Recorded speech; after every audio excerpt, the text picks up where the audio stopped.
Hey dorks, just a quick message reminding you to head over to twitch.tv/mindgappodcast and give us a follow. We live stream when we record our new podcast episodes, and we're live streaming video game sessions on Saturday nights at 8 o'clock p.m. Central Time. We're playing super rad stuff like Among Us, Keep Talking and Nobody Explodes, Jackbox games, and Tabletop Simulator. Come hang out and play along with us. That's twitch.tv/mindgappodcast. Mind Gap Podcast.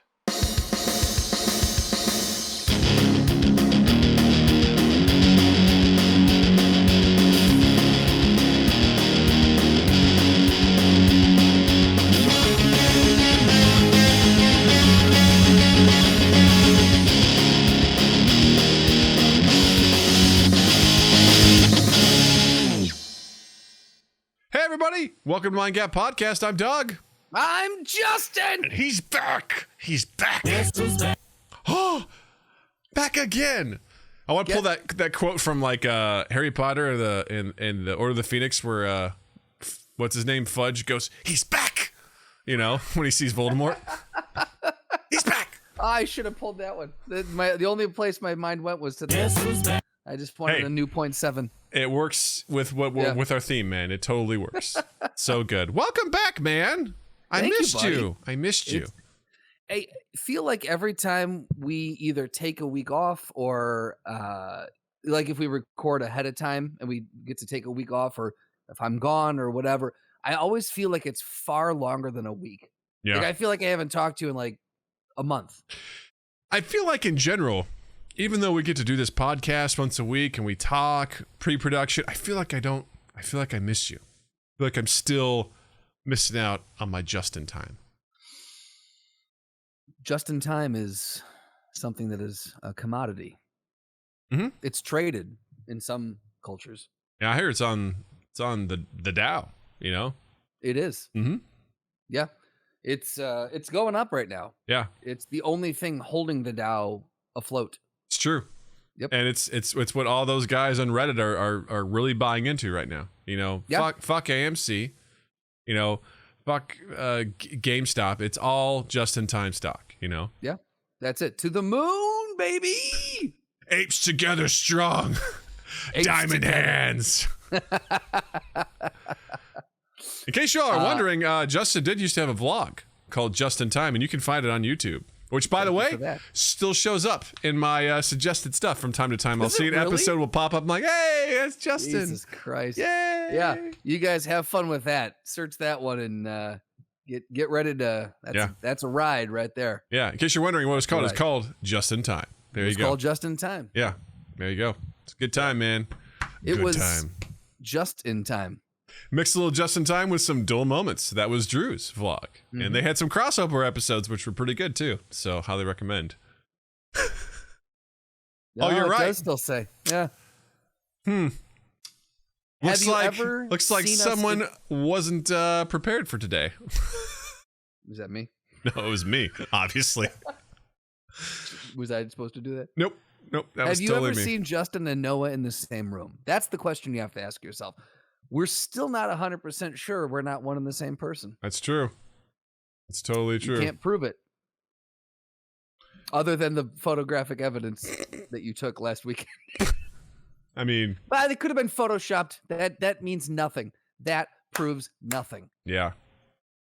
Lies. All lies. Doug is posting fake news. All lies, all the time. Welcome to Doug's News. Welcome to WDOUG. Wait, that's too many letters. No, it's just enough. Yeah. Like you don't see Father Christmas and Santa Claus in the same room, right? Limited gets it. I've been saying it for years, Limited. If you've heard me say it once, you've heard me say it a million times. Father Christmas, Santa Claus, same person. Uncle Doug's anti-vax flat earth corner. You forgot Fundy Christian. Throw that in there too. Yeah. Can we please get it right, guys? Come on. Jesus Christ. I love that Noah and Justin are just figments of JJ PogChamp's twisted imagination. Mm-hmm. I can get behind that. I can totally get behind 100% track. It's like when we used to try to convince Drew that he was actually, that us working with him was not actually happening in reality. That he was actually in... Yeah. Yeah, a mental hospital. A padded cell. And occasionally he would just be like talking out loud, and it would just cut to that, and he was actually just in his padded cell, but then he'd go back into his delusions where we were figments of his imagination. Absolutely. I legitimately think we might have gotten him to believe it for a half a second. I forgot about that. That was a good one. That was a good callback. Nice job. Thank you. I appreciate it. All right, gang, let's get some housekeeping out of the way here before we get started. Housekeeping. There we go. Uh-oh. Oh, boy. Uh-oh. We're doing this again? Can you hear me? You know what it is? It's the storms. I hope that's what it is. I hope it's not me. Whew. All right. Oh, boy. We have a hookup. We're good. I'm good. You're good. I heard you. You heard me. Yep. We're going to keep going. All good. Let's roll through. Let's roll. Housekeeping. Housekeeping. Gang, if you don't already, please check us out on Spotify. We exist there, as does a significant number of people who listen to podcasts, amazingly enough. We just saw a graphic about that. Not Very as interesting. many as YouTube, though. No, YouTube also. We're there, too. We have a YouTube channel. Look us up. We do. Mind Gap Podcast. We post all of our episodes there, so if you want to watch us there, you can. Whatever. Also, we're on Spotify. Do you listen to Pandora? We might be on there. I mean, maybe. Pandora still exists. That's a thing. Yeah. So be sure to check us out. Spotify. If you got Spotify, check us out there. Next up, join our Discord server, okay? All right? Is that too much to ask for you to come and hang out with your new family? We're your new family now. We're your Discord family. You want to come and play some video games? You want to link up with some other cool people? Come over to the family. You want to post some silly memes? Come over to the family. You want to suggest podcast topics? Throwdowns? Huh? You want to suggest guests? You want to ask Practical Doug a question? Come over to the family. Discord. Head over to twitch.tv/mindgappodcast. Down in the About section, you will see a little Discord button. Click on that. It will bring you right over to Discord, and you can join us. Join us. Come hang out with us. We're a bunch of cool people. And I enjoy nothing more than playing games with these amazing human beings. So, thank you very much. Next up, redbubble.com. We have merch there. You should go there, check it out, type in Mind Gap Podcast in the search bar, and see what we got there. We got the classic Mind Gap logo. You can get on just about anything you want. You get a sticker, you get a t-shirt, you get a hoodie, you get a tote bag, you get pillows, whatever you want. It's all there for you. Get yourself something nice and support the podcast. We appreciate you. Last but not least, we do a video game live stream every Saturday at 8 p.m. Central Time at twitch.tv/mindgappodcast. We also record our podcast live Tuesdays at 8 p.m. Central at twitch.tv/mindgappodcast. Come hang out with us. Come hang out with us for the video game stream, which unfortunately there won't be one this Saturday because I will be out of town. But oh my God, I will be there in spirit. But I will be hosting a video game stream on Saturday, and I will be streaming me learning how to play chess. There you go. You're welcome. It'll be riveting stuff for sure. But we do really enjoy our video game streams. Last Saturday we did Back for Blood. We did the beta, which, I don't know. It was an underwhelming game. Yeah, kind of a stinker. Kind of, I think the general consensus is that we're all gonna cancel our pre-orders for that. So just it didn't live up to our expectations. So, but anyway, those are our housekeeping rules. You seem very upset by this Back for Blood thing. I am. I'm very disappointed. Like it seems like you're like suppressing a rage. I don't say it's a rage. It was just one of those things where undoubtedly now he's going to do something and I'm just going to feel disappointed. And I feel like this is like one of those things. It's like the precursor for that, where I'm just like... feel the father's disappointment in this game. Because the campaign is pretty solid, man. It's a pretty solid game. It's beautiful. I like, it's well designed. It's challenging. It can be exciting too. But if that's all that really it is just a campaign, what I love most about Left 4 Dead, this is the spiritual successor to that, is the verses and the campaign verses that exist in it, where you get to play the campaign and then try to stop each other from getting where you need to go. And they don't have that in this game. They have a very watered down version of it, where it's essentially survival mode, where you sit in one spot as the survivors and try to survive as long as possible while the other players, as the infected, try to murder you. And it just seems very tacked on and not thought out, and it was very disappointing. I'm like, look, we typically get anywhere from 4 to 8 people playing versus on our Left 4 Dead nights, and if we're just going to be doing 4 people at a time, like some people had to sit out Now, granted, this is the beta. It's not fully launched and everything, but I don't think that's going to change. So, Yeah. you know, Slotty says it's not that I didn't enjoy the gameplay. It's just not something you want to pay $60 for. So, yeah. Didn't they, I mean, they've already done stuff like that with, wasn't there in one of the Medal of Honors or one of the something where basically you had to post up and it was waves of nonstop zombies or something, zombie Nazis or something like that coming at you, and you just had to mow them down for as long as possible. And it was inevitable that you were going to die, but you had to see how far you could get. I feel like that's been done before. Yeah, this is just different because you're playing against other players, and some of the concepts in it were cool. Like as you play the infected, you can upgrade. Like, depending on how long you stay alive or how much damage you do, you earn a currency, and then you can upgrade different aspects. Like, you can upgrade the common zombies that attack. You can upgrade your individual classes and stuff, which is kind of cool. But it's clunky. It's very clunky, and it wasn't enjoyable. And I'm just like, it's disappointing. I was really like, I'm all in for this game, and now I'm like, I think I'm going to back out. So, because really what it made me want to do, and Noah said it best, he goes, this makes me want to play Left 4 Dead 2. Like, let's just go play that. So yeah. I mean, why mess with a good thing?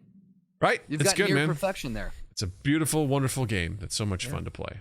The idea was totally there, and I liked it. And it was from the developers and the programmers who made the very first Left 4 Dead.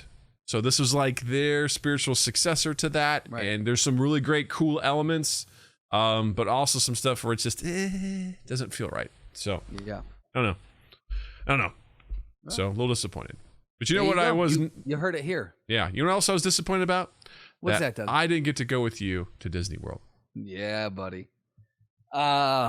Disney. It misses you, I have to say. I know. I miss it too. You. All the workers, as I was walking, which I found odd, but every worker when I was there said, hey, how's Doug doing? And I found it really weird that they all knew your name. Yeah. It's true. I'm not 100% sure how that's possible, especially with the 150 monkey rule, but every single one of them knew your name. Yeah. I mean, what do you want from me? In every park too. Like, it wasn't just like at the Magic Kingdom. It was Epcot, Magic Kingdom, Hollywood, Animal Kingdom. And then I would say a solid 75% of the resorts we went to, every single worker knew Doug Cochran. They do. So I told them you were good. It's because I know how to do favors for people in Disney. I'm a man of my word. On point. And all I'm doing is just kind of making it a little more like horse. That's all I'm doing. You know what I'm saying? And they owe me favors. I do them favors, and we're good to go. You know? They all also mentioned favors that they were still owed. They were all asking when they can collect on them. I didn't know how to respond to. Some of them I owe favors to. Some of them owe me favors. Mostly, it's funny. None of them said that they owed you or any favors. It was all about you owing them. I mean, business is booming. You know, business is good. It's ask. Fair enough. Look, they did great with Avengers. You know, they're doing okay, and so am I. With these workers? Yeah. The workers at the theme park did good with Avengers. Yeah, they helped promote it, and they're reaping the profit-sharing benefits. I don't know what the fuck I'm doing right now. Your voice is slipping a little bit. I don't know what I'm doing right now. I don't know where I went. Walked ourselves right into a corner. I was like, that one. Just roll with it. Nope, you're lost. It's like, don't worry. You'll find a thread. Nope, still not there. It out. We're just sailing into the fog, man, and there's no beacon. There's no land in sight. I'm like, here we are. I'm glad you pulled us out of it. Yeah. No, Disney was fucking awesome, man. It was good to be back down there. Little worrisome with, the Delta and everything like that. Yeah. When we got back, we went and got tested again, which Smart. Came back negative, which was very good. As we were down there is when they rolled the second day we were down there, they rolled out the mask mandate again at Disney. So anytime you were indoors or in line for a ride, you had to have your mask on, which was great because that was just that extra little layer of, Be safe. protection, and it helped mentally make you feel a little safer. And I know in reality it was helping us be safer too. So it was good. But yeah, it was nice to, it's always nice when you go back there. Beth and I went down. She ran the Princess Half Marathon in February of 2020. So we were down there a month before the world shut down, before the world said, I'm done. And so it was funny because when we were down there, we were hearing just very like light discussions about this thing that was happening elsewhere in the world. And at one point I remember as kids were licking handrails, right. and well, and I was too, because that's what you do when you're at Disney. Mhm. But I remember like Beth and I were like, should we be worried? It's probably fine. Like that early conversation. So it'd been about a year and a half, I guess, since and that's the closest amount of time that it's been since I've gone down there, like between two trips. Sure. Usually it's a couple years before I go back down. So it was just great to, I mean, that feeling. You walk in to your familiar places and it just feels, I don't know what it is about Disney, but it feels like home. Yeah. It always feels like home. For us, it's Boardwalk. We stayed at the Dolphin, which is on that 5 resort, area, also connected to Epcot and Hollywood. And it's a wonderful little place. To me, I think Boardwalk is one of the best kept secrets at Disney. I agree. Like that whole area is just like, it's a beautiful, because for me, Beach Club is number one. Like that's my spot, which is right across the lagoon. It's such a nice, because the thing too is like, I used to, as a kid, I didn't give a shit about Epcot. I'm like, there's nothing fun here. Why do we bother? I'm not gonna lie to you. As an adult, I still didn't find anything fun about it. I don't know. I like it for the sake of the food. Like if you want to go in there, you want to go visit some of those restaurants, and you're staying in that area of resorts, you can just walk on in there and check it out more easily, more readily, which I do appreciate. Yes. So, But yeah, like Epcot isn't like my number one park I like to go to. So, which begs the question, Justin, what was your favorite while you were down there? Now, my favorite park or the favorite thing we did? Well, let's start with park. Favorite park. Well, I was very excited for Hollywood Studio, but the day that we went there, it was probably the hottest day that we were down there. And Hollywood Studio down there has little to no shade whatsoever. It is one of the most shadeless parks that they have. So you're in the sun, and it got too hot to really be comfortable and to kind of go around. Lines were a bit long. We did make it to Galaxy's Edge and made it on Rise of the Resistance. And Doug, let me tell you something. You are going to drop a load. You might fall out of your own butthole when you go to Rise of the Resistance. That ride is something else. I've heard fantastic things about it. They've taken the concepts, those I don't even know what to call them, but like the interactive rides where basically you're in a cart that is on a predetermined, I don't want to even say track, but I know what you mean. You know what I mean? Yeah. And you're interacting with like 3D models and video and this and that. So they've taken that element. They've taken animatronics. They've taken real life actors, and they've merged all of these things together to create one immersive experience. And it's fucking bonkers. Yeah, I've heard, what I've appreciated about Disney is with their rides is they find more efficient ways to get people through the entire experience. Like you will go to something, be able to take it in, move on to the next place, which lets someone else in. And like they have multiple areas for you to wait in line, but it doesn't feel as bad because you're getting entertained along the way, which I really appreciate. I think that's really clever and really well done. Yeah, they did a great job with that. The actual Galaxy's Edge was a little underwhelming for me. I think what it was after having been to the Harry Potter part of Universal and how they made that so immersive. Like, and you didn't even have to go on a ride. You could just step into Diagon Alley and you were in the world of Harry Potter. I feel like they just basically put up some facades, put out some plastic droids, and they were like Star Wars land. And it was, it feels like there was a miss. And in fairness, we were at a time where they weren't marching. Kylo Ren wasn't leading the stormtroopers through marches through the land. Right, because there's like no parades or anything like that. Exactly. So that might have been better if we had gotten to see that. I might have changed how we felt. But like, have you been to the Harry Potter thing at Universal? No. So there you can buy a wand. You go in and you get fitted for a wand, and you talk to the wand makers and all that. The And if you haberdasher. buy one, the wandashery, and there's different areas around that section of the park where you can stand on a spot and there's a spell engraved into, like, a placard of the spell engraved into the point in front of you, and it shows you the direction to move your wand and the incantation to say.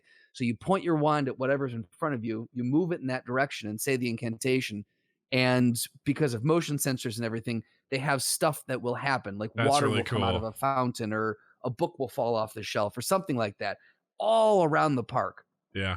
How cool would it have been if they'd done something like that, where you could use the force to push something back, or you could, like, if there was an interactive element to Sure. the Galaxy's Edge, I think that would have been really, really cool. Yeah.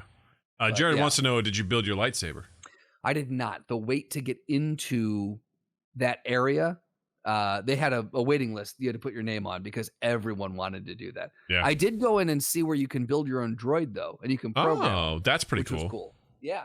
So that was cool. But that was fun. I have to say the Magic Kingdom was probably, it's classic. Like, there's nothing that really beats it for me. Mhm. I love Pirates of the Caribbean. So that probably, I was looking forward to Hollywood most, and it was cool, but Magic Kingdom always, there's something that just tugs on a heartstring when you walk in there. Yeah. I have a love-hate relationship with Magic Kingdom, partially Why? because, like, it's got some of my all-time favorite rides. I mean, do you use the Force to open doors when you walk into a supermarket? Yes. 100% of the time. Yes.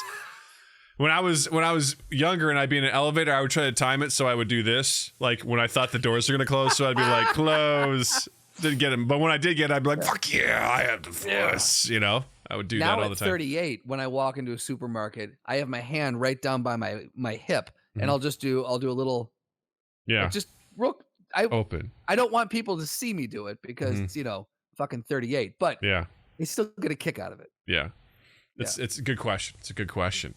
Yeah, Magic Kingdom to me is like, it has some of my favorite rides, like Splash Mountain, aka soon to be called The Princess and the Frogs reimagined non-racist ride.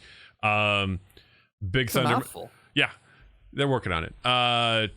Big Thunder Mountain's great. Pirates of the Caribbean, Haunted Mansion. What else? Those are the big ones? I think those are the big ones. Wait, did you say Space Mountain? I don't fit on Space Mountain, so it's not You very. might now. I don't know. Maybe the legs. I've always like putting that thing on. I've always been like one of the last times I went, I'm like, ow, ow, ow, ow. The whole time I'm like, get me out, get me out, get me out. Like it seemed to crush my Buddy, legs. So you don't understand how much weight you've lost. I think here's the thing: a world is about to open up to you. I hope so, because I would like to ride on that with Natalie sometime. I think that would be fun. But like last time, I'm like, I'm gonna have to sit this one out because I don't fit. So I would say check it out again because I think you've lost an incredible amount of weight, and I think you'll be able to do it. Well, thank you very much. Yeah. I appreciate that. So there's a lot of great stuff, but it's also one of the busiest parks. So when you go in there, and because it was the first park built there, there is shit everywhere. It's not,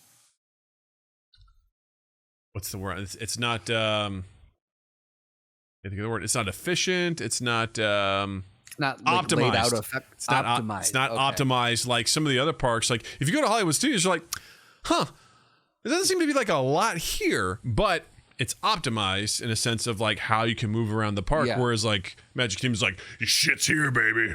You look at the map, you're like, look at all these attractions. Oh my God. Like it's insane. There is an overwhelming amount of attractions. Yeah, there. there's a in lot. Stores and yeah. Oh, yeah. there's a ton. So I do enjoy going there. Yes. But it's one of those things where, Jill and I went, like one of the first times we went, we went there on like one of the hottest days. It was also near a holiday, and she was like, fuck this place. Like, I don't want to be here. This sucks. But it's also different with a kid, too, because I would bypass entire sections of the park because I'm like, it's kids. But now with Natalie, like when I took her, a couple of years ago, I was like, oh, cool. Yeah, we're going to ride on Dumbo. We're going to check out this stuff and that. It was very Peter Pan, Small World. Yeah, we hit the Winnie the Pooh ride, like all that stuff. It was definitely one of those, things. But that's, it's funny because my mom just sent me an article too about the new Star Wars like hotel that's opening up, and apparently it costs an incredible amount of money, and people are like, holy shit. I think it was something like $6,000 for a 2-night stay. Shut the fuck up. I was like, are you serious? I was like, okay. It includes parking. That's good. Oh, well, there we go. Yeah. So, yeah, I think that's the one thing about Disney that I as much as I love it, I can't get past the anger when they nickel and dime you on fucking everything. Yeah. Absolutely everything. And I get it. I know you're going down like, oh, shocker, Justin, you surprised they nickel and dime. No, I'm not surprised, but it still makes me angry. Like, you're paying enough. I just don't understand why. I just don't get it. I don't understand why. Yeah, I understand it. I will accept it up to a point because such a great experience, right? But there's definitely times you go to sit down to eat and you're like, fucking A, why is this so fucking expensive? Like, right. Why does this cost so much? Like, right. Oof. And we went out. Go ahead. You go ahead. I was going to say, we went out to eat after we got back, and it was Beth, her dad, and so we went down as a family. It was Beth and myself, and then her sister, our niece, and their dad. And her sister and niece had to come back early, so her dad, Beth, and I all kicked around for a couple days down there. And when we got back, so we were going out to eat. We got back and we went out to eat. And I'm like, my God, for 3 of us, our bill's like $100 less just going out in Chicago, and we're getting arguably a better meal. Yeah. Like, it's such a bummer. Well, that's the thing too, is I was talking to Jill about this, is my goal is to hold off having Natalie ever eat at a buffet for as long as possible. I was like, oh, how the times have changed. As a man who was raised on all-you-can-eat buffets in the Midwest of America, I'm like, I don't want my kid to ever go to that. I said, Jill said one of the few exceptions is DisneyWorld, and I look back on some of that food, not all of it, but some of it was good because of what we were used to, which was fast food. Sure. We didn't have that much food, so when you go to a buffet at Disney, you're like, look at all, you can have crab legs. You can have all this stuff. They make waffles for you in the morning. It's like, but when you go and this is going to sound like such a dick thing, but like when you've had good food for a long period of time, you go, you're like, it's okay. It's fine. Yeah. It's a lot. Yeah. It's a lot to pay for, Yeah. But, it's okay. You're not getting much, like, it's not overly elevated food. Like they charge it to you as if you're going to Alinea in downtown Chicago. Yeah. Like, and for those of you who don't know, Alinea is one of those like 2 Michelin star restaurant where like they do like conceptual gastronomy, molecular, whatever. Like, it's one of those places. There, sure, you're walking in and you're like, cool, this is going to be a thing. I'm going to pay an exorbitant amount of money for this. They don't do that at Disney. Nothing they make at Disney is actually worth the amount of money they're charging you. Yeah. Slotty says, oh, look at Mr. Fancy. I don't exclusively eat food kept warm in a metal tray for hours on end. Yeah, right? Jill standards.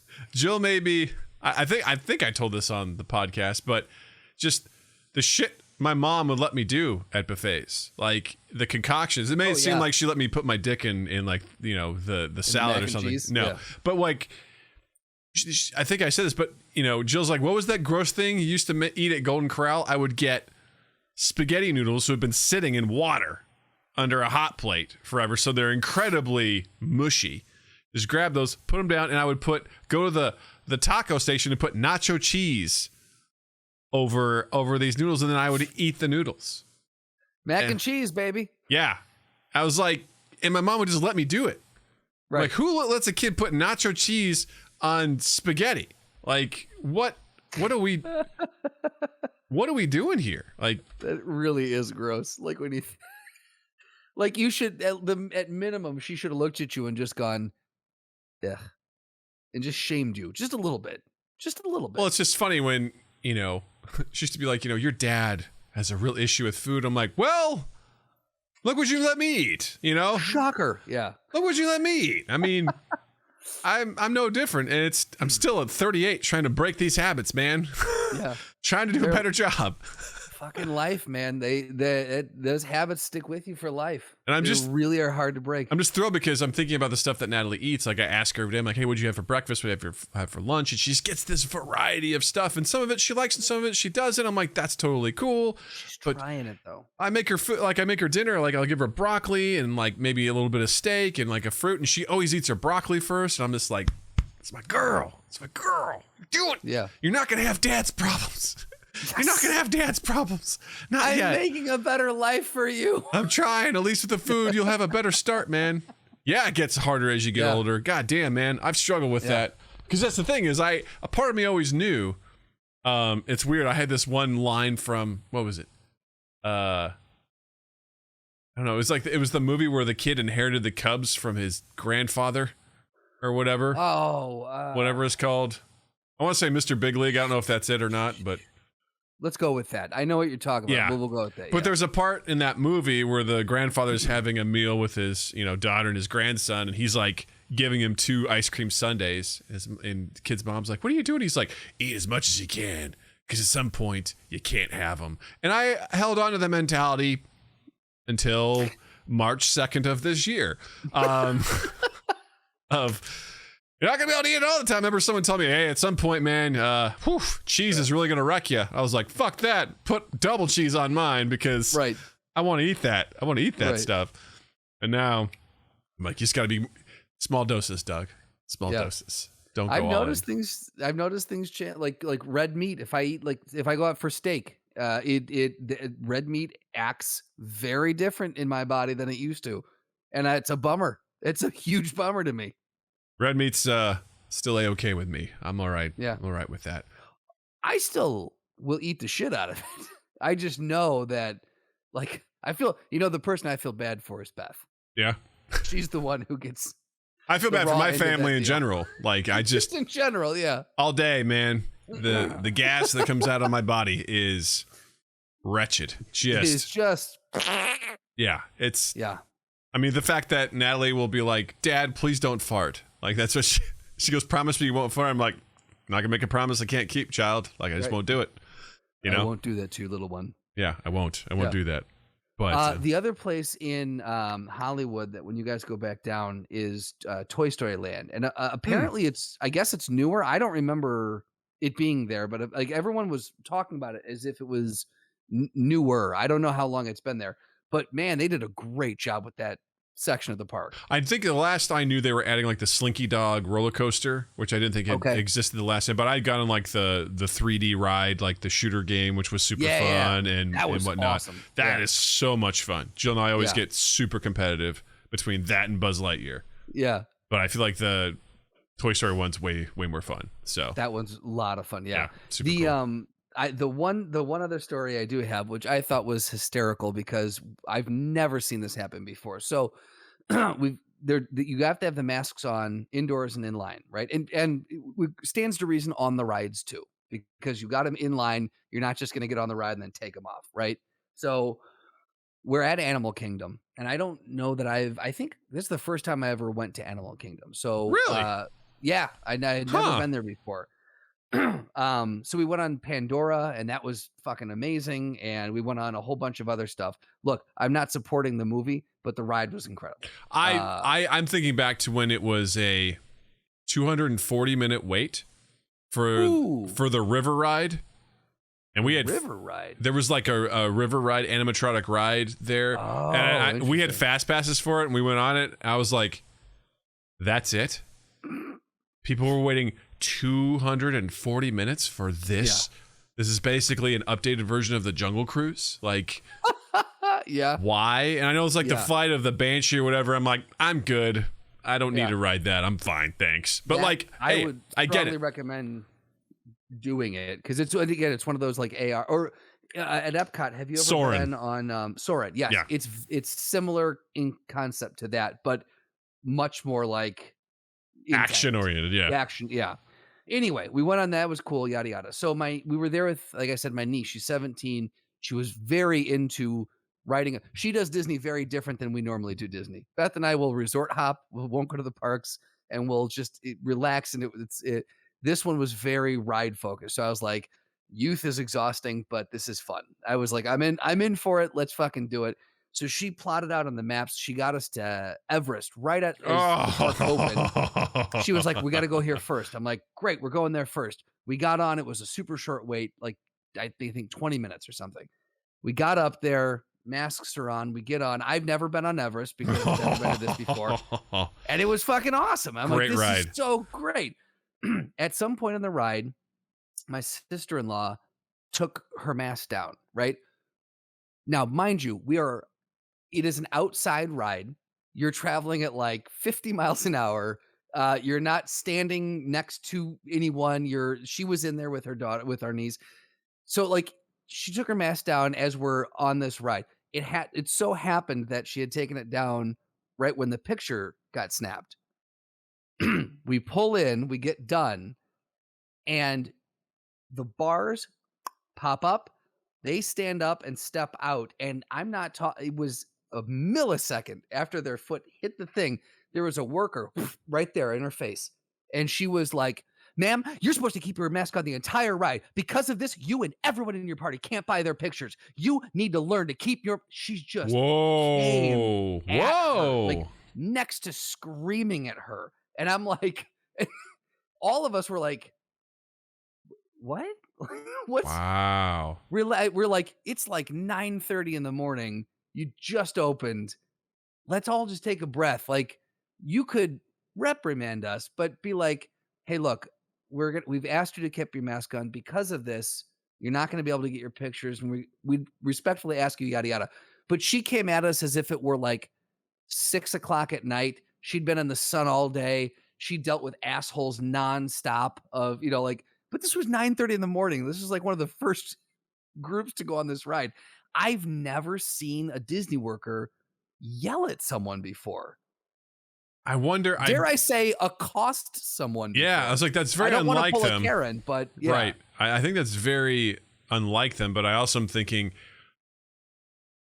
how many assholes have they dealt with day in and day out? Totally was not necessary in this situation. I was waiting for you to be like, and she's still in jail. Like, my sister-in-law. So she called back and clocked her. My sister-in-law, I mean, they took her to Disney jail. Like, the Disney snipers came out. We always used to joke that there's Disney snipers. Like, if anything, if there's anything unnatural happening, it's just like, you see a little red dot and then like either a dart goes into your neck, you're like, oh, and then like a parade just happens to come out at that time. The person gets swept into their underground labyrinths. They're like, no, Disney snipers won't let that happen. We used to always joke about that. I love that concept that all of a sudden they've got a parade on the ready for whenever they need to just sweep someone. They're like, we've got a Bibby Bobby Boo in progress. Let's go. And they're just like, oh, hey, it's a show. They just bring out like a cart and stuff like that. Person falls in the bushes. They drag him down into the depths. It's like, oh God. Yeah. But yeah, it was bizarre. Like, there's part of me that they like, and of course, once you leave, you're just like, oh, here's all the things I should have said. But like, it should have just been as simple as like, I didn't want the picture anyway. Mm-hmm. We weren't. You and everyone in your party can't buy their picture now. Yeah, okay. Exactly. I love it. Sand people. Like if it's at Galaxy's Edge, like sand people just come out and like oh cool. Or like the First Order comes marching and all of a sudden they just disappear. Like they grab the people, which is hilarious. They just see you wheeling someone in carbonite and look at you and go, no mask. No mask. They put him in carbonite. Like all the smoke comes out and everything. They're like, no mask. No mask. And my brother puts their mask on. My brother said one of the last times he went with some of his teacher friends, and they went there, and there were some of like the First Order troops, and one of the guys was like, these aren't the whatever you're looking for. They're like, oh, look what we got over here. And they start like talking shit to him, like in character, giving a real hard time. And like, we've seen that one before. Like they just gave him like a real, like they have that stuff like prepped. That's like Ed DeBevic level. Yeah. They were so ready for it. And I've seen some footage of people there, and like they see people with cameras like, watch out for this one. Yeah, like, keep an eye on this one. It's, they just really, I appreciate the role play and the immersion they put people in. Well, I was not to give too much about the ride away, but when we were on Rise of the Resistance, so you're part of the Resistance and you get taken to this ship, and it's supposed to go make this important information drop, but you get taken by a Star Destroyer and you get boarded by the First Order. And so at some point your ship docks and it feels like you're docking, and then the doors open and a First Order trooper walks on, and he's like, this ship is now under the command of the First Order. Please exit and proceed to the yada yada for processing and interrogation. And no one moved. And he goes, that means now. Like, and everyone's like, oh, we are actually getting out. And so we walked out. And I'm not going to spoil the visuals because it will fucking blow your mind. But we're taken into these processing lines where you're divided up and supposed to go into a room for interrogation. And as you're standing on these lines, they basically have drill sergeants who are roasting you the whole time. And they're like, what color line are you standing on? You're like, orange. Can you remember that when you get into the room? Because it doesn't look like you can, rebellion scum or rebel scum. And like, those are the things I've always loved about Disney. Like their ability just to, especially at Hollywood studios, like they'll have people set up and just do improv. Like I never knew that. There was they would always, throughout the day, they have people that come out and they basically say they do like some of those old improv games like 100 light bulbs walk into a bar, and like they do that, and they like have competitions. There wear old timey clothes and they're having a competition, and the people clapping decide who the winner is. And there's one time a guy like had a red carpet out and he was like with two other people, and as people would walk by, he'd look at him and he would just be like he'd see me, he goes, oh my god, everybody, Drew Carey is here. Drew, come talk to us. He had a microphone. He's like, Drew, tell us what it's like being on Whose Line Is It Anyway? And he would just do that to people, like, and it was amazing. I sat there and watched fantastic. It, and it was like, Christina Aguilera, oh please come sing us something real quick, just sing us a quick note. And just for 15 minutes they'd be out there doing that stuff, and just pimping out the crowd and everything. I love that. It was so much fun, and I love that atmosphere of Disney, of like they get you in that spirit, like even if you're curmudgeony and grumpy or you feel like, oh, this is dumb, within no time at all you're in it, like you're in that, like you get on that property and everyone is the same way. Everyone is treating you in that way, except for that lady at Expedition Everest. One fucking lady at Everest. I don't know what. Expedition Everest. Yikes. Giggity. Well, that's awesome, dude. I'm so happy you went. I was going to pull a Chris Cocker and be like, so, where'd you go yesterday? And then when you say something, I'm like, did you go here? Did you do this? How about this? Did you stay for fireworks? I know they're closed. They don't have them right now, but what if? Would you stay if you could? Oh, they do have them. All right. They do have them. We actually, oh man, I feel like this is like watching our audience right now. This is like watching someone's slideshow of pictures on vacation, and they're like, cool, that's great. Mm-hmm.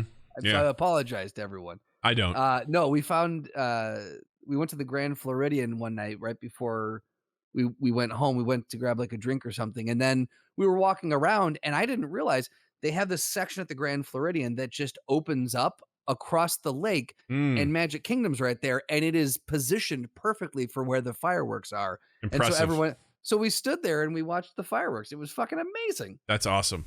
Yeah. When Jill and I got married, we got married there's a gazebo over by the ESPN zone. That's where we got married. And then there's like a little place called the Attic over, I think, on the boardwalk. And there's this little balcony area and it overlooks. And when they do fireworks at Epcot, it's like the perfect, like during the wedding reception, we just like, oh, cool, fireworks. So we just watched it, which was really, really cool. Yeah. Is the Attic something private over there? Or? I think it's a place you rent out. You do rent it, okay? Yeah, which was really cool. Just small little spot for us. It was really fun. Really enjoyed it. Yeah. So, which was really good. I'm glad you got to go, man. You were long overdue for a vacation, for a Disney. Getting some Disney pumped in you. Yeah, get that old Disney pump. Yeah, pump. Now just get let out. that mouse get behind you and just pump into Disney. That's right. It's like, you don't have to go. Stay a little bit longer. Oh, boy, this is going to feel good. Limited Roll says, I've never been to Disney, so as you describe what's going on, it's painting a picture. I'm sure it's just fragments, and it's interesting.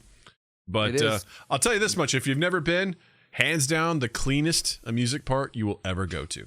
That's true. It is unbelievably clean. Bathrooms, just it's so clean. And one of my favorite stories about that was just Walt Disney was a keen observer of humans, and he would just watch what they would do. And he noticed that most of the time, when people have garbage, they would walk about 20 feet before just chucking it. So interesting. In all the parks, you'll see garbage cans about every 20 feet.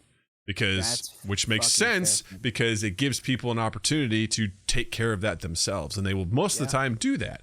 And the crews are meticulous. I mean, look at Chicago. There's maybe one every block if you're lucky, and you get there and they're chock full, and it's like, cool. What do people do? They just chuck their shit, which is not cool, but that's that's what they do.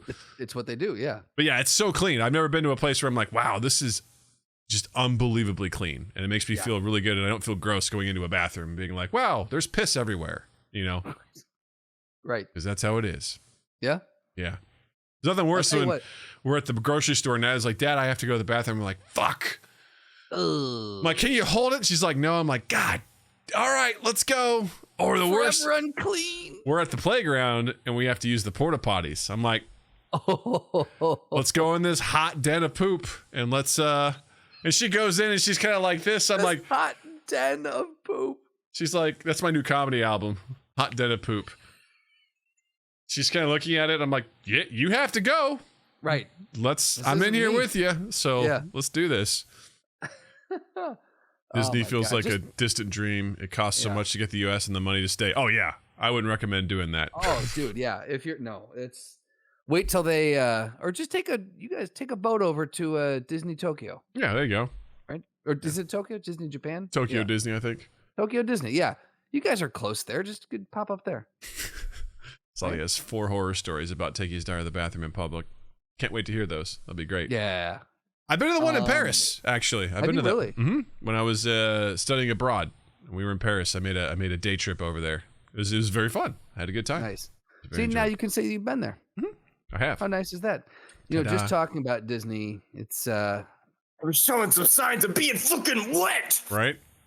Because it's so hot. Yeah, that's right. And I get excited about being there. So, either way. Yep.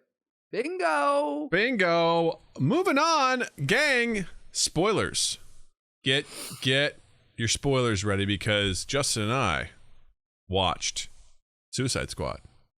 Ooh, did we ever? And if you haven't watched Suicide Squad, just know there's probably going to be some spoilers here. So, ta-dow. For what? I'm out. Jared! That's right. You don't have HBO. Jared doesn't have HBO Max. Right. Then you'll never see it. So relax. It's in theaters. It's in theaters right now. Right. Yeah. He loves to go to the theaters. So, but more importantly, which I thought was interesting, is there's this article in Variety that said why the Suicide Squad stumbled at the box office. Because of COVID. Moving on. Apparently it did overall, I think over 3 days it did $72 million. And apparently the studio spent $185 million to produce the film, and at least $100 million more to promote. But I also this doesn't seem super complicated.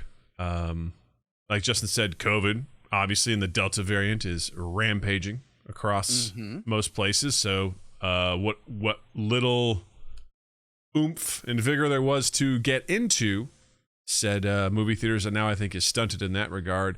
And plus, it's released on HBO Max same day.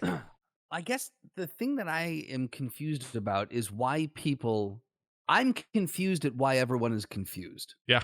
I don't understand what they don't understand about this. Yeah. You've got a global pandemic that has shut the world down for a year and a half. You're having a surge of a new variant, and people don't want to go sit in a room with a bunch of other people for 2.5 hours and just be there. A, B, you've also released it onto a streaming service for free, and people can just stay like you've got two things that are working against you. How are you surprised that it's, oh my God, we spent $185 million on this thing and then another 100 to fucking promote it, and now we don't have our money back? Yeah. Is that a shocker to anyone? Really? Yeah. Yeah, we'll keep it spoiler light for you, Jared. So King Shark eats everybody. Done. Sorry. He's the only survivor. he's actually the megalodon. He eats the earth. Yeah. The end. That's true. There's space vampires. Yep. And he eats them too. He does. He's the Then he ultimate becomes space vampire King Shark. He's the apex predator. Yeah. Scarlett Johansson had a moan because we talked about that, and she didn't get enough money from it. And Megalodon, yeah, exactly. What I don't know. His name in college. Megalodon. Yep. I think what's interesting for me, what I liked most about this article was one of the people said that marketing for this movie based on its where it was headed, like to whatever it was a nightmare. Trying to figure out how to market this, because it's like they didn't know which way they were going to go. It's like, are you trying to get people to go to theaters? Are you trying to get people to go to streaming? Also, There's another movie that came out in 2016 by the same name. Similar name. Yeah, sorry. Yeah, exactly. This is The Suicide Squad 2021 versus The Suicide Squad 2016. It's The Suicide Squad versus Suicide Squad. There we go. The article makes all the difference. And because this one is The Suicide Squad, the other one, as far as I'm concerned, never happened. Yeah. And that's canon. Exactly. And also this one's R-rated versus the other one that was PG-13. And thank fucking God it was. Yeah. It needed it. Made all the more enjoyable. Right. It's like Logan. Exactly. It needed to be that. Exactly. But I don't know, man. I this is kind of going back onto the movie theater thing. Like I love going to the theaters, man. But if these theaters don't adapt to what consumers want, in the current situation, because like so many things, limited roll, dude. It's 3 a.m. Go to bed, man. Thank you for stopping by. We appreciate you. You're the where's best. Limited from? It's from the UK. Oh, that's why I said Paris. Got it. Cool. God bless you, sir. Thank you for hanging out with us. Sleep well. I hope you dream of us. Yes, because we dream of you. But the pandemic has exposed a lot of things to it's shaking everything up. We've talked about this before, like work styles, what you do in the world, like work-life balance, things like that. This is no different. People are used to the comfort of their homes now for over a year. Right. Like over a year, we've been in this mode of be at home, entertain ourselves. And while I don't want to see all the movie theaters go away, I think it's absolutely absurd to think that we're ever going to go back to quote unquote normal. We're not going to see a $2 billion like movie weekend, like not anytime soon. No, I mean, I think it'll be at least 5+ years before we start seeing the like Avengers level box office numbers again. Yeah, it's and I think because part of this sucks is because this movie was. I'm saying that based on my extensive research into. Of course, the subject. you know what's going on. Yeah. You've done the numbers, but like, I lost my train of thought. It'll come. Choo choo, choo choo, choo choo. We're talking about seeing the numbers return to the box office. Movie theaters need to get in line. We've gotten comfortable being at home. Yeah, just overall, it frustrates me when I see like the head of the theater complexes of America or whatever, just like they're grumpy about the streaming stuff. And part of this is that Suicide Squad was shot and filmed before, or at least in process of all this sort of stuff. So similar to Scarlett Johansson, where it's like, oh yeah, this film was set to release when the pandemic happened. And while that's different, in which Disney easily could have just renegotiated, but didn't, her contract. This situation too, where I'm like, look, man, these film companies, they just can't sit on these movies, man. No. Like, they need to get them out. And I don't know how much money they're losing getting this stuff on HBO Max. I have no idea. I mean, they have to be eating a giant bag of dicks as far as that stuff goes. But as a consumer, for me personally, it's fucking awesome. I was so excited that Suicide Squad was on HBO Max on Friday. I watched it. Yeah. I watched half of it then and then half of it on Saturday morning. It was the best. I was like, this is amazing. I like that it's limited too. I feel like you can watch it for a month. Personally, I'd be okay if they wanted to have that and be like, it's available for 2 weeks if they wanted to do that. The thing is, it will come back because Judas and the Black Messiah came out on HBO Max and theaters. That did the day and date thing earlier this year, and I think it was January or February, and I had missed the window, and now it's back on HBO. Yeah. So like they'll have it for a month. They'll take it away. It'll do the rest of its theater run, but then it will come back a couple months later. So like it's a really nice, if you want to see it right away, you've got that window. And then it's gone, and then it can come back. And I really do think this benefits the consumer. Yeah. And I mean, again, I think the most profitable way is to do a theater release. I mean, that makes the most sense. But also, I mean, what's to stop someone from, I don't know, like Warner Brothers making their own platform, have their movies be available? You know, the day of release, like in theaters and through their, you know what I mean? Like, that would be excessive, but they're partnering with places like HBO Max and stuff like that. But what's to stop them from just straight up being like, head over to warnerbrothers.com. Time Warner just... Unless they're, of course, just purchasing these things. And it's like how Disney owns Hulu and, you know, Disney Plus. And it's like, I can't remember, but there was that whole thing about how AT&T... sold, was it Warner, but still, I don't know. Yeah, I thought Warner and HBO were intertwined as far as companies go. They either one owns the other, or there's a parent company that owns both. Regardless, I think HBO's like their bread and butter. I think Warner's bread and butter is HBO at this point. Yeah, so essentially they are connected, so they don't need to have their own separate thing. But I'm just like, I don't know where the revenue comes from, because they talked about how like subscriptions don't necessarily increase or whatever. So I don't know, financially, I can't imagine it makes sense, but as a consumer of this content, I'm a fan, man. Like, I love going to the movie theater because I love the sound. I love the quality of the picture. Like, it's great. Just don't like the other people, man. I really don't. I don't like the other people that are there. They ruin the experience for me more often than not. And I'd prefer to be in the comfort of my own home watching this movie. Like, and I never thought I would say this. Like 5 years ago, if you told me I was watching Suicide Squad on 2 separate days in 2 separate situations, I'd been like, "What the fuck on the is day it came out?"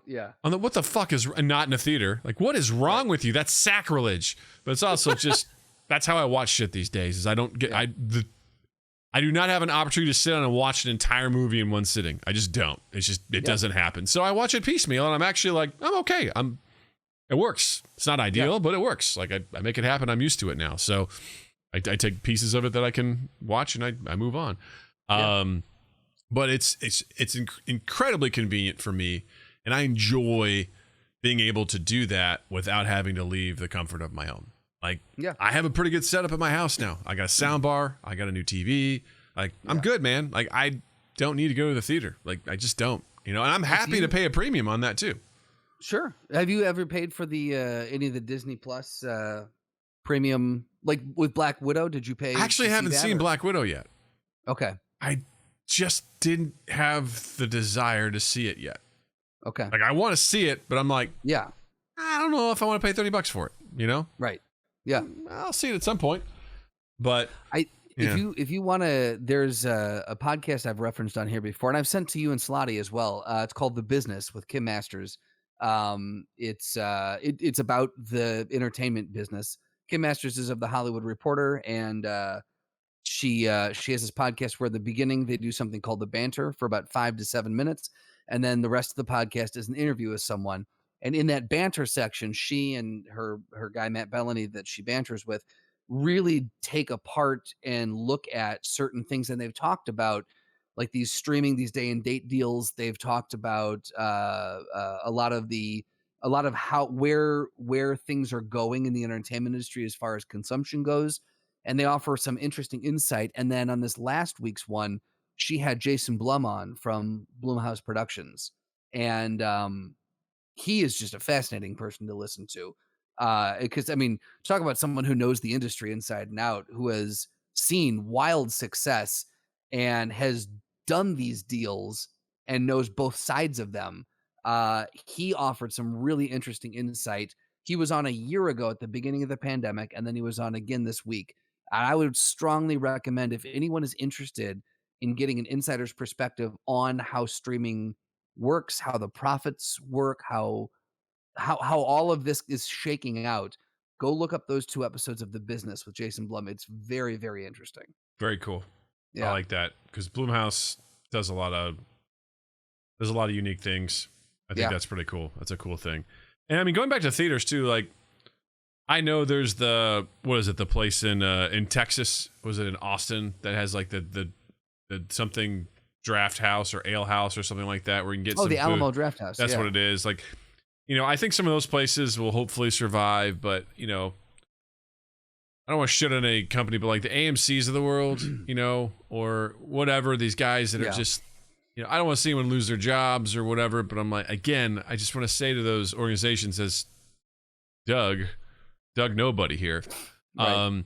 fucking catch up with the times. Like, you got to adjust your business model and you got to make this work because your consumers, it reminds me a lot of the music business around the year 2000. Mm-hmm. People want something. Right. They want it a certain way.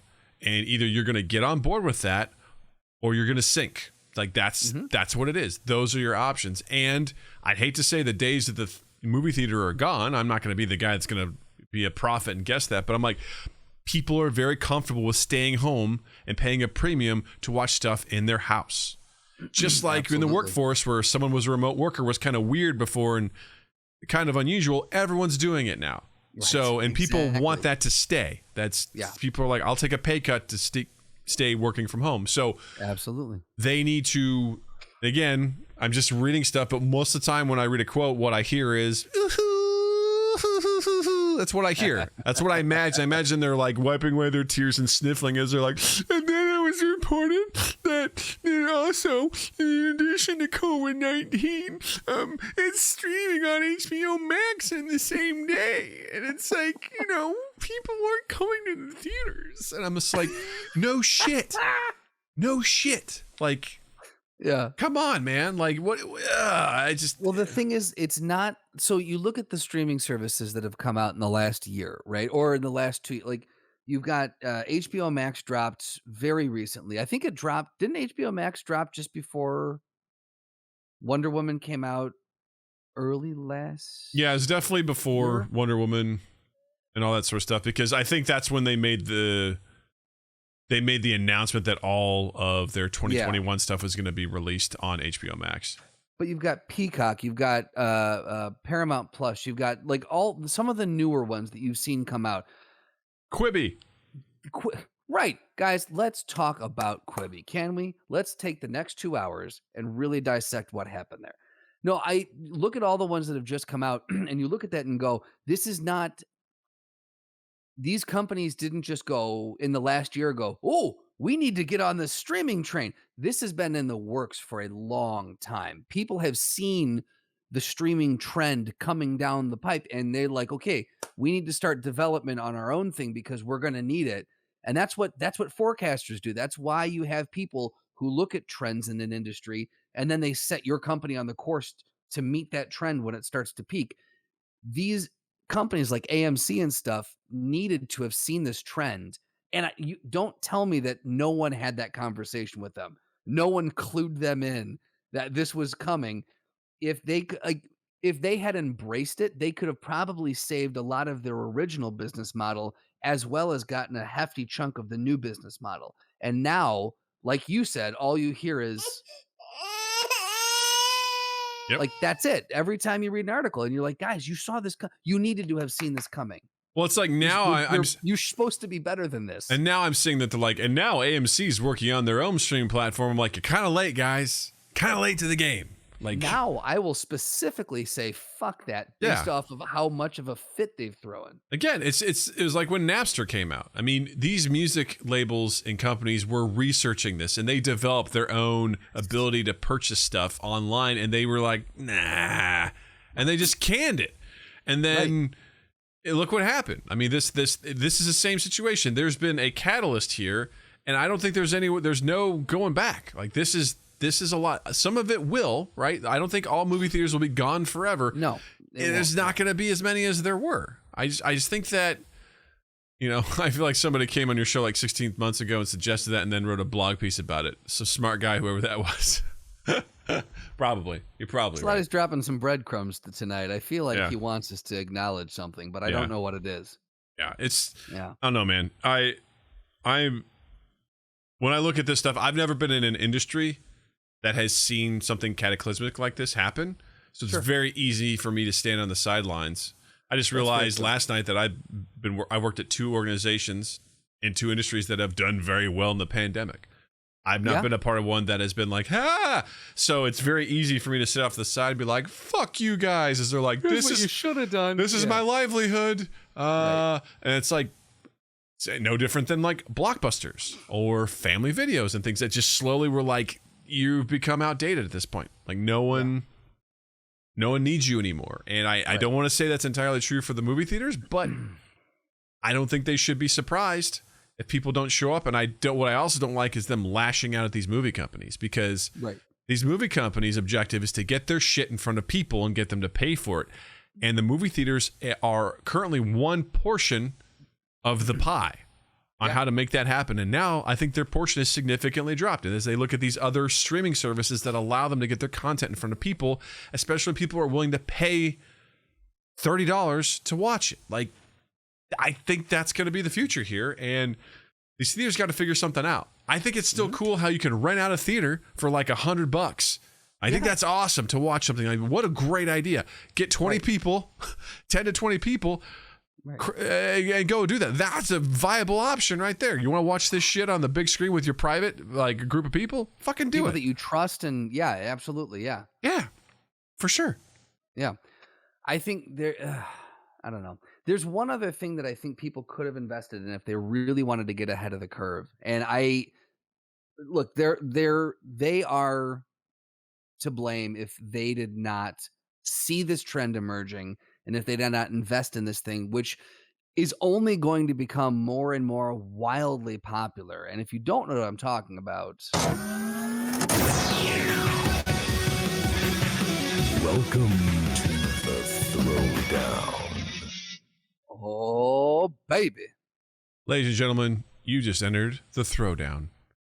And as always, or not as always, as newly formed, as deemed by the Council of Elders, the Shadow Council of Throwdowns. I almost said takedown again.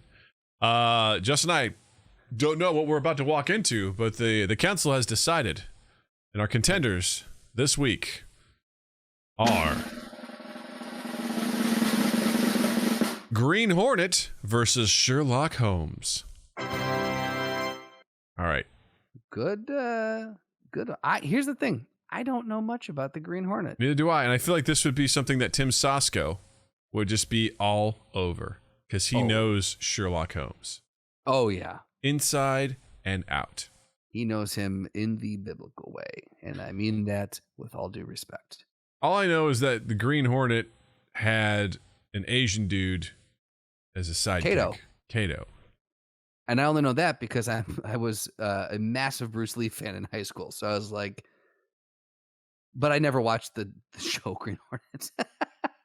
Doesn't have a list of abilities here. I've seen more of the film with Seth Rogen than I have of the actual show, and I feel bad admitting that. Yeah. Okay, so yeah, with the Green Hornet, I'm seeing skills and abilities, hand-to-hand combat. And I don't know if this is supposed to be on a new line. Is this a hard return? It just says expertise. And also, so what's the Black Beauty? Is that his gun? I feel like that's his car. You might be right. Because I know he had a car that I think his car was similar to the Batmobile, and it had Like it had shit in it, like someone pooped in it. So according to the radio Hbo series, the Green Hornet he was the grandnephew of John Reed, the Western hero known as the Lone Ranger. Oh, interesting. Okay. Let's see here. For reasons never explained, he decided to take on another identity, that of a criminal vigilante, the Green Hornet. That's cool. We never look at his motivations for why he decided to do this. Right. All right, cool. It's like draft 1 of Batman right here. Despite the reputation he intentionally created, his crimes are largely vigilantism and accessory to crimes with the intent of breaking them up. Jesus. He's assisted by his Japanese valet and sidekick, Kato, who wears a mask and is a master of the martial arts. Black Beauty is the car. Good job. The Green Hornet and Kato keep the Black Beauty near their shared apartment. Shared apartment. I thought this guy was wealthy. I'd like to explore more about what this relationship is. Right? Let's see here. Wait, doesn't Sherlock originally share an apartment with Watson? I think so. So is that why we're doing these two? Because they both share an apartment with the sidekick? That's a weak. I don't know about that, guys. Yeah, I mean, I feel like this is based on the information that's presented here, I think this is a no-brainer. Well, or is it a brainer? I don't think. I think it's Sherlock with brain is. Get it? Yeah, you get it? I get it. Because the thing, do you get it? Because the thing here is like Sherlock Holmes, not only phenomenally intelligent, but also skilled in combat. Like right. The guy knows we know everything about what he's able to do, what he's able to think out and consider and everything like that. So tactically, he's going to figure shit out. Mastery of planification. What's planification? Plantification. It's the process of determining the activities required to achieve a desired goal. Basically, no, this is This is planification. Oh, planning. Right. Planning. It's the master. Basically, you're a master of planning. Process of determining the activities. Yeah. So he's a master of planification. Yeah. Skill in combat. That's not a word. Strength, gunmanship, musical talent. Like this guy. Yeah. I mean, smokes a pipe. Come on. Plays the violin. Right. I feel like this is easy. This has got to be Sherlock Holmes through and through, regardless if it's spontaneous or otherwise. Even if spontaneous, he's going to logic his way through a situation. Well, not only that, but we've seen what's his name? Robert Downey Jr. in the movie. Yeah. We've seen him fight, and it doesn't matter. Like, he has no time to plan those fights out, but in like a half a second, he can go, okay, here's what I'm going to do based off of what I am seeing here. And he just, boom, he executes it, and that's it. Because he's a master of planification. That's right. He can plan accordingly. I am putting that on my resume, and if you think I'm joking, I'm not. That's going on my resume. Slotty asked, but does he have a car with guns? No, but here's the thing. I think Sherlock Holmes could plan his way out of that. He could logic his way out of that situation. He could see, like, just based on what's happening, he'd understand the most likely places they're going to shoot. He would dodge accordingly or head to a certain place where he would get full cover, which gives him +5 to his AC. So he could dodge. Cut the brakes. Yeah. Like he would find a way to sort his way. I mean, because he would take his umbrella, he would jam it into the gun barrel that would back up the bullets, and then they would start firing backwards through the vent. Yeah. Because also, are we saying that in this throwdown, like the Green Hornet just busts in with his fucking car? Like, right. And does he get to use? We're not, obviously, Kato's not a part of this. No. Kato and Watson are sitting out. It's the Green Hornet versus Sherlock. Sherlock would whoop his ass in every aspect of the fucking womp. Yes, it would absolutely whoop his ass without a doubt. This is it. It's a Sherlock. Come on. He'd dunk on him. Yeah. Just you're dead. You're dead. You're dead. Get some. Get some. Yeah. Oh, that was lovely, Justin. So good to have you back. Good to be back, buddy. Yeah, man. Good to be back. Good to be back. So, Justin, what do you have to recommend this week? TBB. TBB. Yes. Oh, speaking of Ted Lasso. I'm going to recommend Ted Lasso. Season 2 is out, and or it's coming out. Slowly it's being rolled out. So, get on that Ted Lasso train. Guys, it was nominated for like 20, 30 Emmys or different awards or something like that. I don't know. It won a fuck ton of awards. Everyone's giving it critical praise. I'm telling you, it's a fucking great show. You need to watch it. Go watch Ted Lasso. Also, I would strongly recommend The Suicide Squad because this is the movie that we deserved. Couldn't agree more. I will second that and also recommend The Suicide Squad. And I want to dive into it more another time and get into the details of it. I feel like it still might be, it's weird because it's probably time-wise the best time to talk about it because it just came out, but I'm also like, I want to give people time to absorb it and then we'll get into it. I don't know. I don't like being the first one to talk about it, if that makes sense.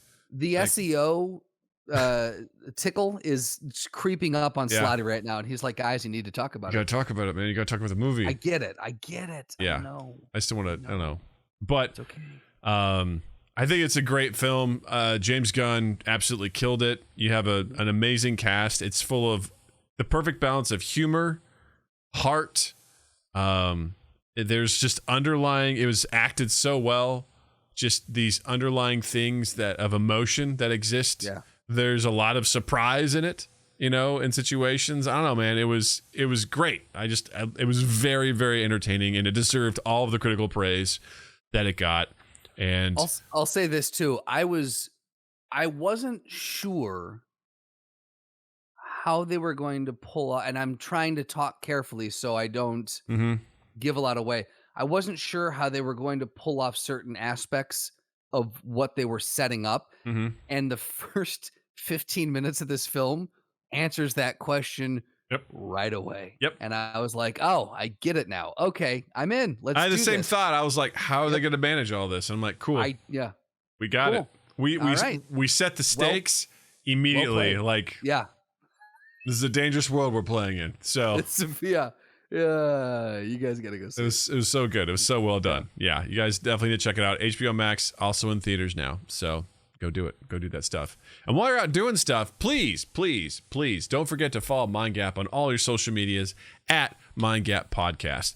Please check out our YouTube channel. Just search for MindGap Podcast there. We post all of our videos as well as clips and highlights from our shows and our streams. And please follow us on Twitch. Twitch.tv/MindGap Podcast. Come on over there, click the like button, turn on your notifications so you know when we go live on Tuesdays at 8 p.m. Central, Saturdays at 8 p.m. Central for our video game live stream. And come hang out with us. We love doing this with people chatting with us. We love attention. And we love people just in general hanging out with us. So, thank you for doing what you're doing so far and come join us. And then Justin, too, exists digitally.